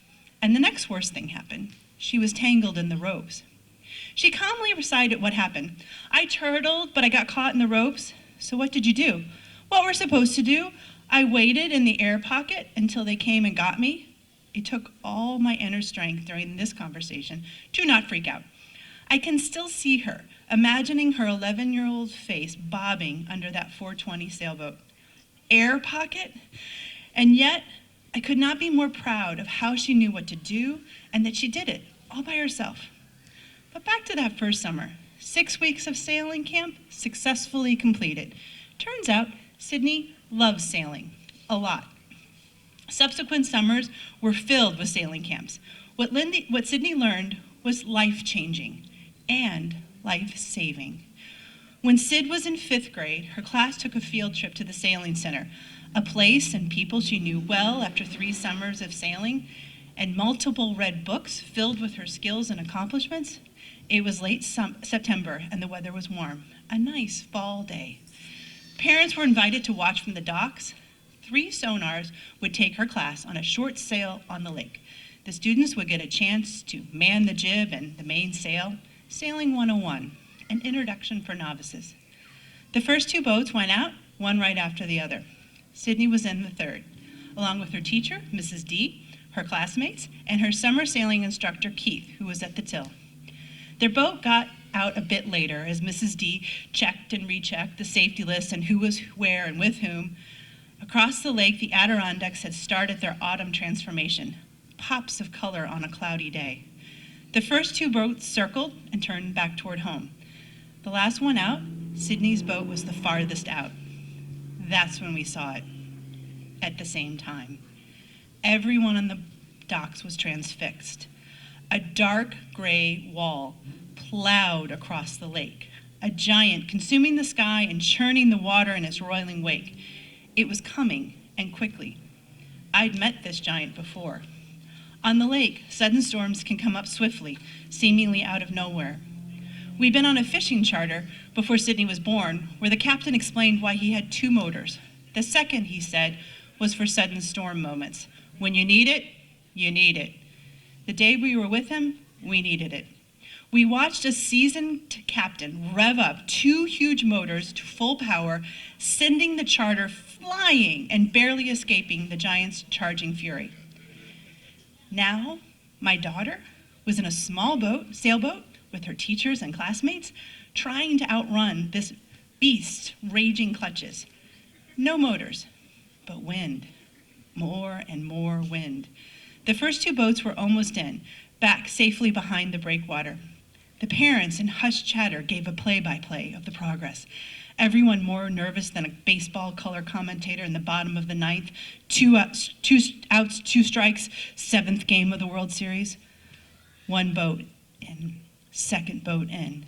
The 3rd boat, my daughter's, was still on the open lake, headed toward the rocks. The violent wind had pulled the sonar off course. We didn't dare breathe. We could not take our eyes off that final tiny boat or the gray giant right behind it, pushing toward it, ready to consume it. But wait, the boat turned. They hadn't crashed, rocks averted. Sydney's sailboat flew toward us, but the wall was still closing, fast. The giant was relentless. So was Sydney's resolve. The giant would not catch her. Amid the turmoil, there was a strange silence, a stillness, a chill, and then calm relief. Sydney's boat was in. They were behind the breakwater at the dock. The 5th graders leapt out, racing from the rain. Mrs. D got out, green, and immediately threw up. Keith and Sydney were the last out. Sydney was at the jib. I was waiting. Keith spoke first. Sydney was amazing. I could not have done it alone. I couldn't have gotten us back in without her. She didn't have gloves, but I told her, "You're gonna have to hold that rope tight. We're gonna go as fast as we can. Don't let go." And she didn't. Sydney held up her hands, red and raw. I knew she could do it. We're here because of your daughter.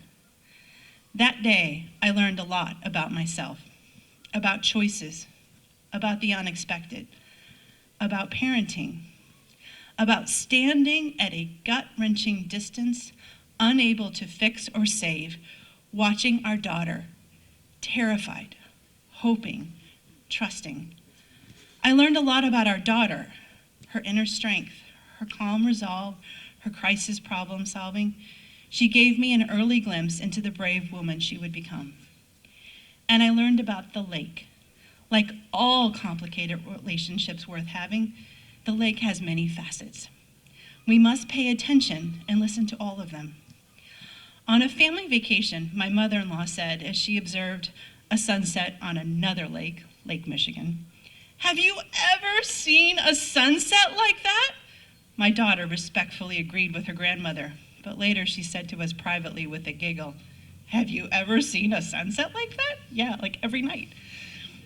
That's become a favorite family inside joke. When we stop to appreciate the sunset on the lake, as we frequently do, Sydney always says, "Have you ever seen a sunset like that?" And the ironic truth is, we haven't. It's new and amazing every single day. That's the joy of the lake and of being a mom. I never stop learning from either of them, or appreciating them, or loving them. The best relationships are worth the work.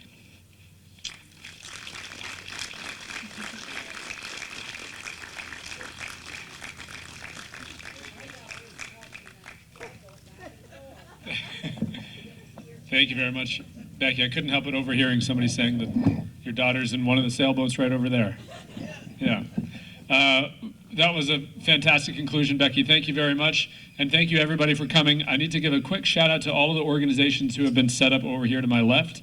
The Missisquoi River Basin Association, the St. Albans Museum, the Friends of Northern Lake Champlain, the Natural Resources Conservation Districts, the Vermont Cooperative for Practice Improvement and Innovation, the Northwest Medical Center, and the Lakewise Program.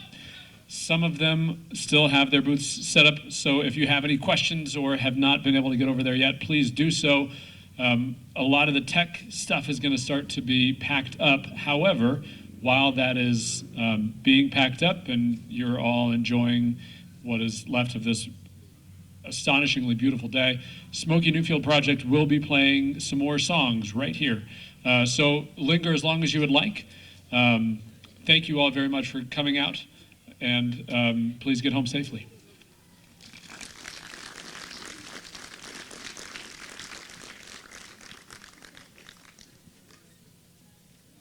We're going to start with, by the way, this is very casual. You can feel free to chat, move on. This is our sending away music. This is a piece by the Avett Brothers. They're out of North Carolina? North Carolina. Something like that. Yeah. Ready? Yeah. Okay.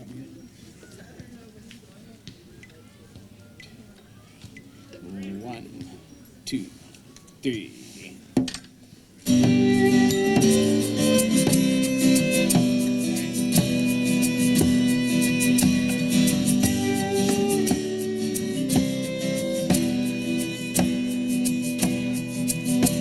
There's a darkness upon me that's flooded in light.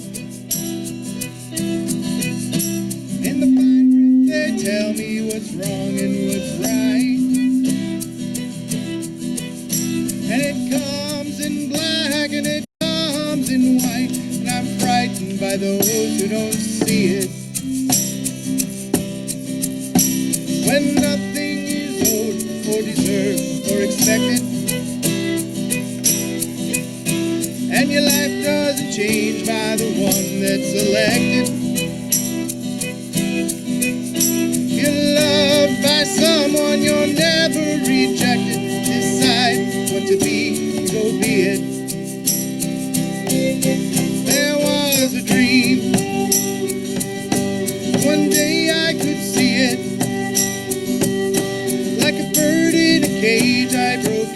and he commanded that somebody free it.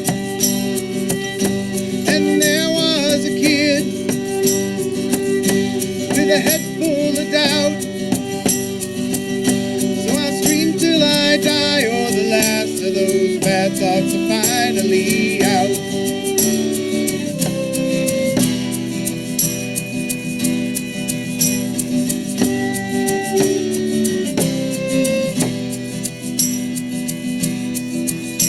There's a darkness upon you that's flooded in light. In the fine print they tell you what's wrong and what's right. And it flies by day and it flies by night, and I'm frightened by those who don't see it. There was a dream that one day I could see it. Like a bird in a cage, I broke it and demanded that somebody free it. And there was a kid with a head full of doubt.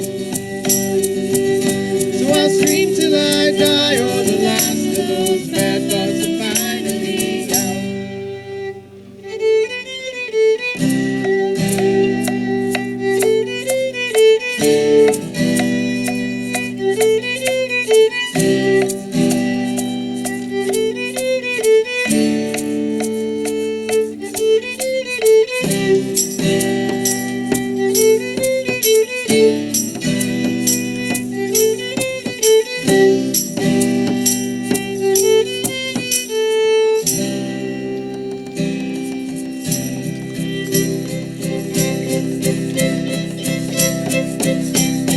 There was a dream,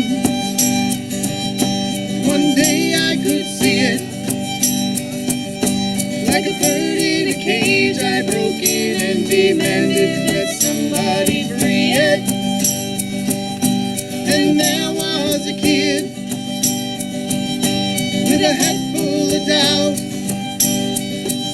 So I'll scream till I die, or the last of those bad thoughts are finally out.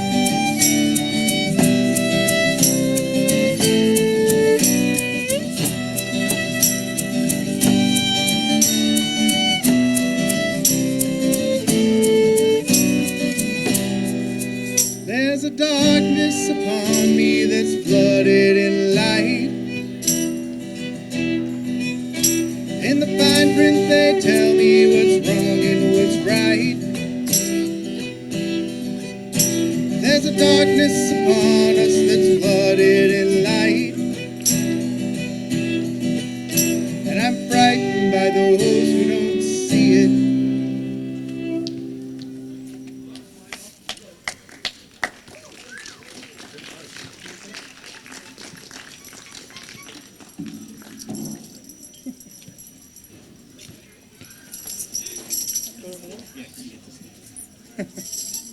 There's an old song from John Prine.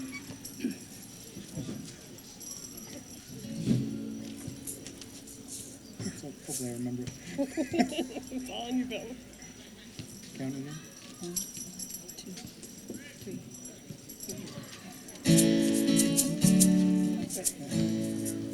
4. Oh, I remember now. All right.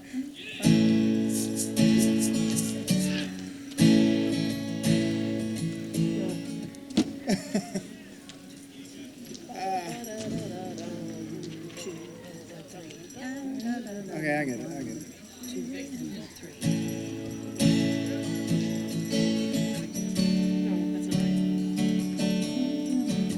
Just come in. I'll follow you.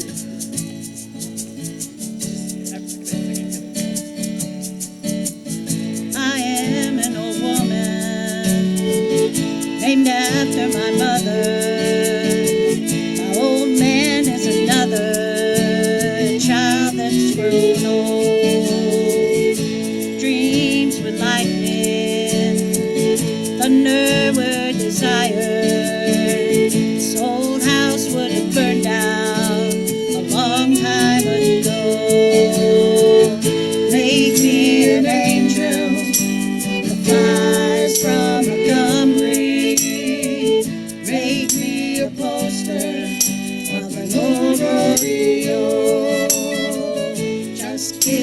one thing that I can hold on to.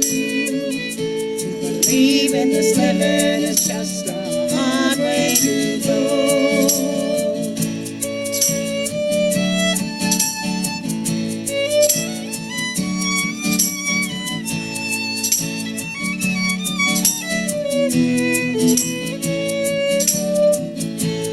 I was a young girl, thought I had me a cowboy. Weren't much to look at, just a free rambling man. But that was a long time, no matter how I tried. The years just flow by like a broken down dam. Make me an angel that flies from Montgomery. Make me a poster of an old rodeo. Just give me one thing that I can hold on to. To believe in this living is just a hard way to go.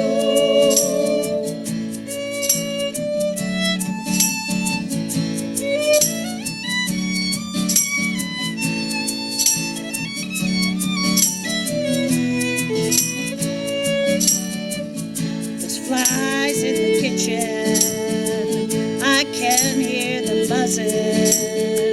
I ain't done nothing since I woke up today.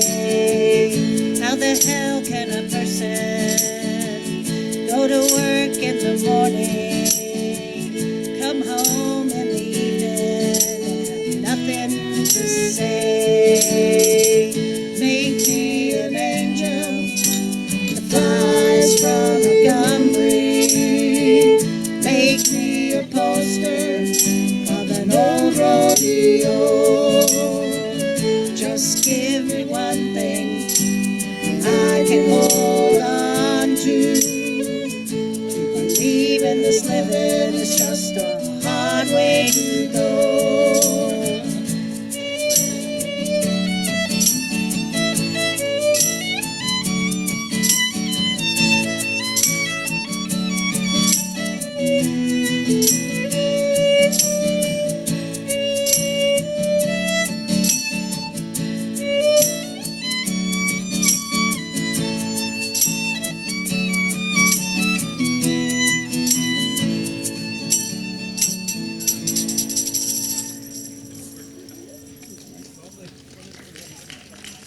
Thank you.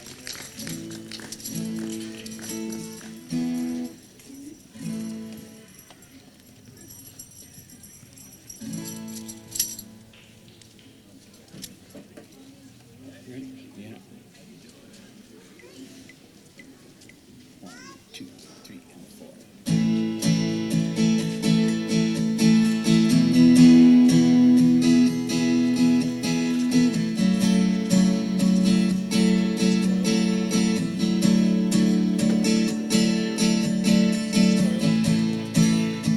The colors fading, 'cause I kept you waiting. It's a wild, wild world, and you're a wild, wild girl. Our sun's still shining, but it seems half the size, and it's a wild, wild world out here. Before my time runs out, what if I run away to Mars? Would you find me in the stars?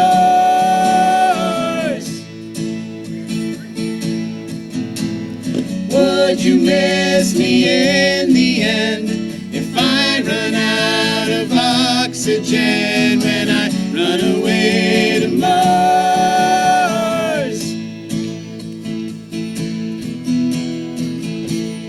I can't tell which way is home. I've been gone for so long, it's an empty world up here. stones and wonder how long till I'm discovered. It's a quiet life up here. Before my time runs out, what if I run away to Mars? Would you find me in the stars?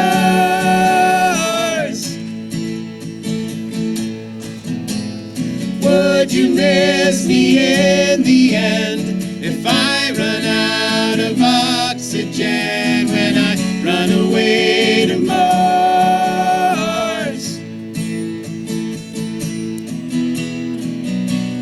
3, 2, 1, I miss you. I'm sorry I got issues. What if I run away to Mars? Would you find me in the stars? Would you miss me in the end if I run out of oxygen when I run away to Mars? All right, last one for the night. This one you'll probably recognize, so sing along if you know it.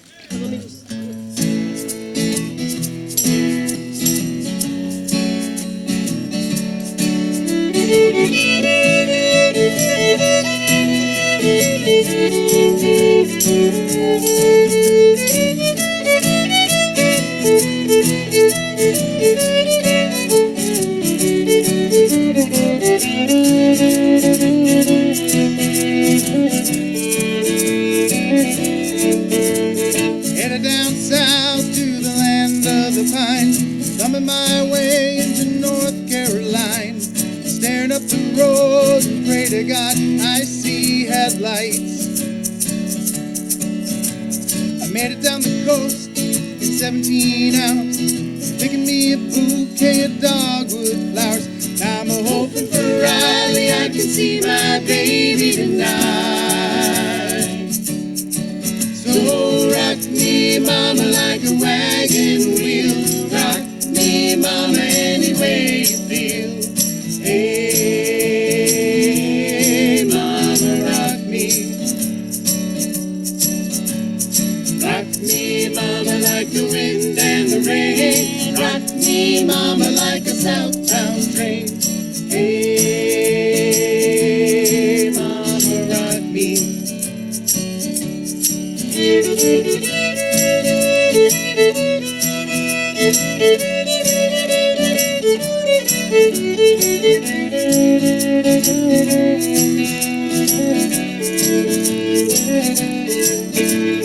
Running from the cold up in New England, I was born to be a fiddler in an old-time string band. My baby plays the guitar, I pick a banjo now.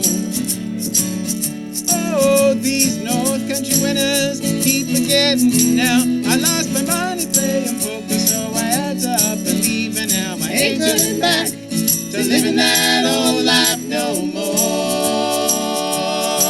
So rock me, mama, like a wagon wheel. Rock me, mama, any way you feel. Hey, mama, rock me. Rock me, mama, like the wind and the rain. Rock me, mama, like a southbound train. Hey, mama, rock me.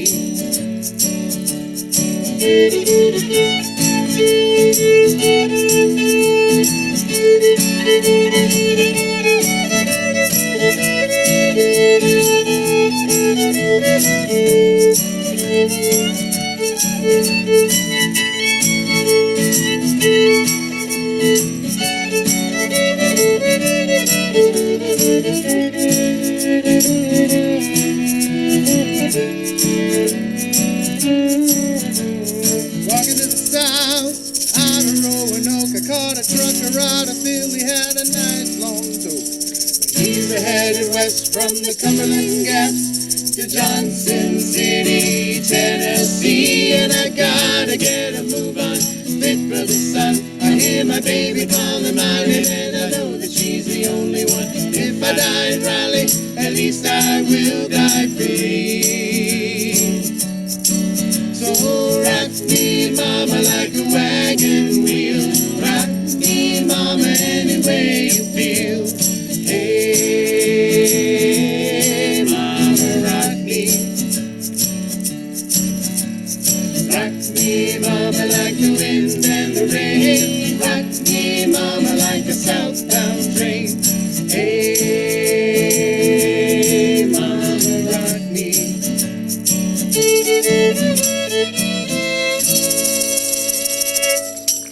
Thanks for hanging around. Get home safely.